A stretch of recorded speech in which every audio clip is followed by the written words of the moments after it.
Hi, and welcome to the Stockscores Market Minutes for September 26, 2014. This week I'm going to talk about support, the two types of support that I like to use, and when they work and when they don't. Now let's review.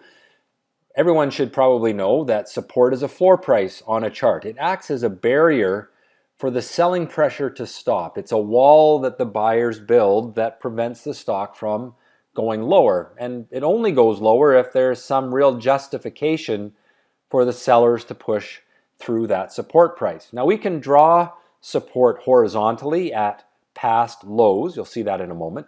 We can also draw support as a trend line across rising bottoms in an upward trend. Now we expect stocks and markets to hold support when they fall into them. But there are times when we will break support, and that is a sell signal. However, it is not always a sell signal. Let's look at some of the charts to really understand this. Here's the chart of the S&P 500 ETF, SPY.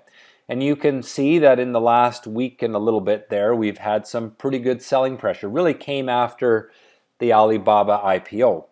Well, you'll notice also that there has been little bouts of selling pressure many times on this chart. This chart goes back to September of 2013, a one-year chart. And you can see that repeatedly we had these pullbacks, and each time it pulled back to that trend line of support where it bounced. Well, this week it came very close to that trend line of support, and on Friday it bounced. Now, it didn't quite touch the support levels, so it wouldn't surprise me if we still test this line of support, but it looks like the upward trend will continue much as it has every other time the market has touched support on a pullback.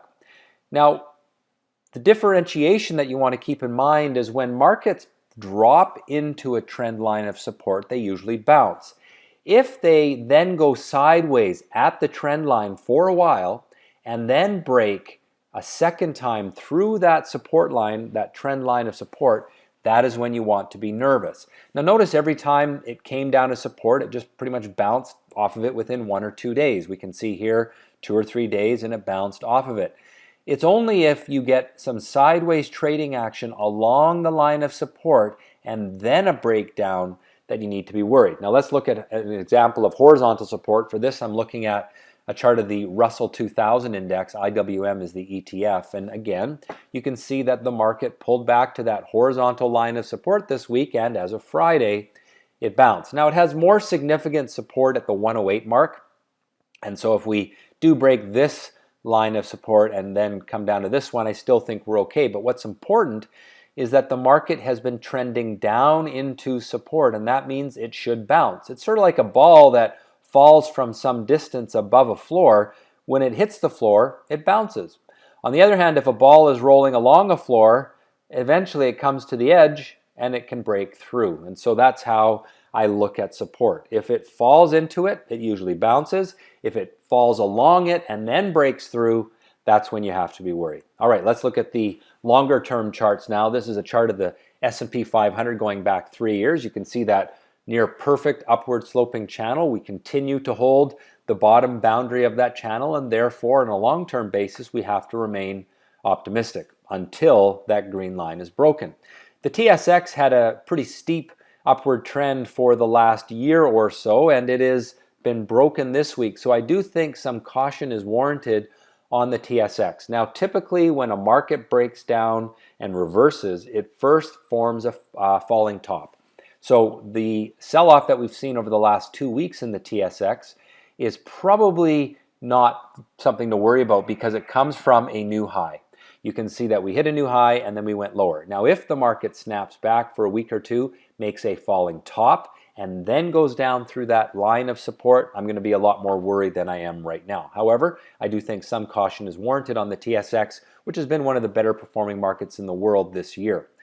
The TSX Venture is really suffering because of the strong US dollar, which hurts commodity prices, which hurts commodity stocks, which really predominate on the TSX Venture market. So we've seen 4 weeks of weakness on the TSX. It is coming down, the TSX Venture, it is coming down to support at the 900 level where it should bounce, could have another week of downside, but in general, I don't think you should be too focused on buying this market. Only look for that, that rare stock on the TSX Venture that's trading big volume, showing a strong chart. These are alpha stocks that are moving on their own story anyway. If a gold mining company discovers a huge deposit of gold, it's going to go up regardless of what the price of gold is doing. And that's how you have to look at stocks on that market. TLT, which is the Treasury bonds, has fallen down to its upward trend line of support and is trending along it right now. So if we break that upward trend line, because we are really just moving along the trend line as it is right now, if we break that green line, I'd be real worried. And certainly this is an important market to watch, because if it breaks that green trend line, it looks to me like bond prices will go down, which means interest rates are going up. All right, UUP, the US dollar, the real culprit for the weakness in gold and oil and all commodity stocks, but it is now coming up to a line of resistance. And much like a line of support, when a market rises up to a line of resistance like the US dollar has, it usually gets stuck and bounces lower. So my expectation is that we won't see too much more strength in the US dollar in the near term. Now, I could have drawn this line a little bit differently. I could have drawn it horizontally at around the $23 mark on the UUP. And so we don't want to be too precise with where we call resistance. We could still see another week of gains before the sellers come into the US dollar. But notice also that the US dollar is running up and away from its trend line. That's another sign that it is due for a pullback. So I am thinking that we're going to see some pullback in the US dollar in the next week or two. Gold has been falling on that weak or strength in the US dollar, and it's really an ugly chart. We have falling tops, which is a sign of pessimism, and we are now testing long-term support at 115 on the GLD. That could culminate in an important breakdown through that support level, ultimately leaving us with further downside in gold. Now, short term, I do think that maybe a little bit more downside before it bounces off of support. And I do think looking out, say the next month, we'll hold that 115 level, and it could act as a springboard for a move higher. As it stands right now, though, I want everyone to be real cautious with gold and gold stocks. Oil, I do think, is in for a bounce. We saw that this week. I talked about it last week. The pullback to that upward trend line has resulted in a bounce off of the trend line for the oil ETF. And if you go look at many energy stocks, you'll see over and over again they've suffered a lot in the last 2 or 3 months, but are now back to their long-term upward trend lines. And I actually think it's a good time to be bargain hunting in the energy sector. Fear is seeing an expansion of volatility in the VIX. The VXX is the ETF that I use to follow the VIX. And that means that people are just getting more uncertain. There's wilder swings. And given the time of year when markets traditionally pull back, keep in mind that the summer quarter tends to be tougher for business. So as we go into earnings season for that summer quarter, expect that maybe some of the earnings won't be as strong as people like. And that could be what's motivating some of the fear in the market. So this is a bit of a concern because we are getting that broadening of volatility in the VIX. That means a greater uncertainty, and that could culminate in more selling pressure. Again, I'm not worried unless we get a break of that trend line, and I do think short term we hold the trend line. It's really what happens in the next maybe 2 weeks whether we can move down through that trend line. So I am bullish on US stocks long term, neutral in the short term because we are testing that trend line right now.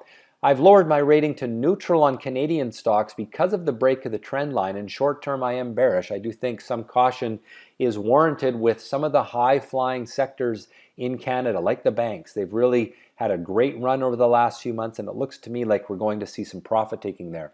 Gold, bearish on both time frames. It is nearing support, so I think downside in the short term is limited, but I don't like the way that pattern is shaping up. Oil, neutral long-term, neutral short-term, but I do think that it is starting to bounce. I'm almost ready to put my short-term outlook to oil to bullish, and that could culminate in a real start of an upward trend again, which would take my longer-term outlook to bullish as well. Markets have pulled back to support where they should bounce. The TSX will likely see more of a pullback since there's really more room for profit taking. The TSX has been one of the top performing markets in the world this year.